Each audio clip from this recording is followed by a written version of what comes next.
attaching it to heavy cable installed to support the ship.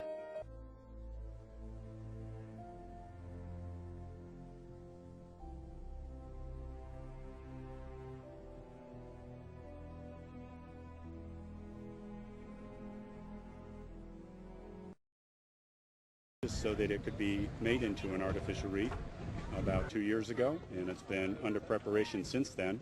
What they have is a number of holes that are drilled right at the water line, and you may be able to see the wood patches right there, that when they get ready, what they're going to do is knock those wood patches off. That'll allow the water to come in, and it should go down quite quickly.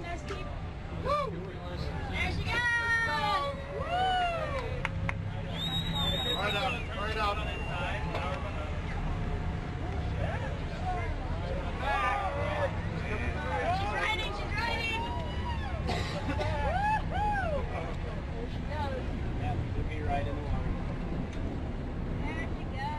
Miami-Dade County's reef system, while in relatively good condition,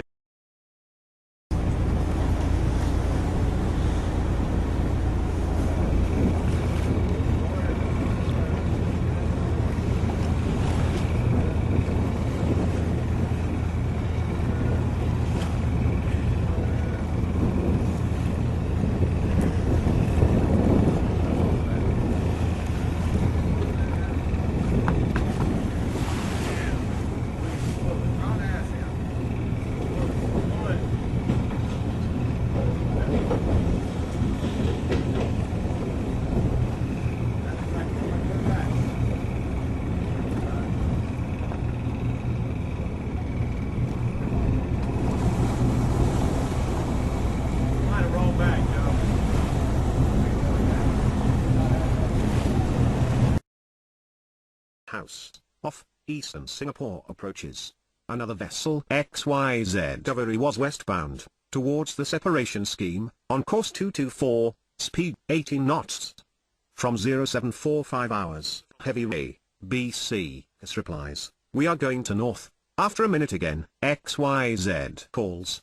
I am now 1 mile from you. Hyundai Discovery maintains same course and speed, A, B, C, which is now on heading 348 degree, changes over to manual steering, and puts wheel hard over to port, and telegraph on stop.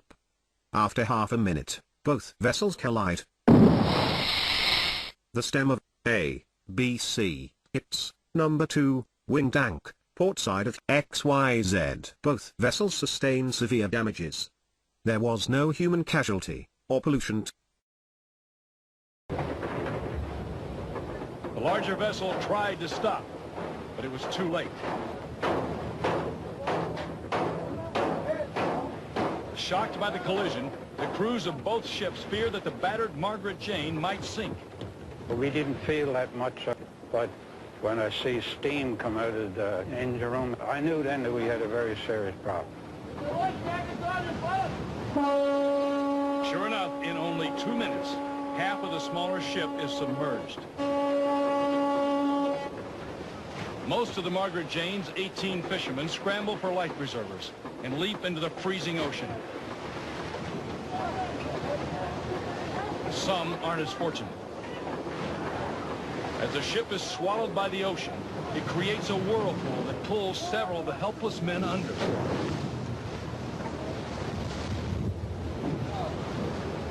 Fortunate sailors with flotation devices resurface. The Rena is in its death throes, according to one cabinet minister. The cargo ship responsible for what's been labeled New Zealand's worst ever environmental disaster is finally sinking. After months of being battered by heavy seas since it ran aground in October, it had split in two over the weekend. Salvage crews did manage to remove hundreds of containers and much of the oil aboard the vessel since it first got stuck on a reef. But floating debris aside, it was clear many containers and some oil remained. Maritime New Zealand said at least one boom has been put into place to try and keep any leaking oil from further fouling key beaches, and a wildlife response center is up and running once again to care for birds that may need rescuing.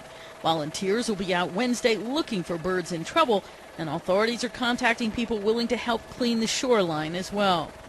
As for the ship itself, the bow, piled high with containers, was still afloat, but listing badly.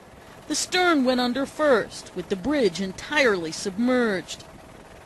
The water around the wreck was dotted with brightly colored buoys, marking containers so they could be more easily recovered later. The transport minister was insisting the wreck will have to be removed completely, but despite bracing for the worst, in the short term, one official was acknowledging authorities don't know exactly what will happen next. Karen Sloan, The Associated Press.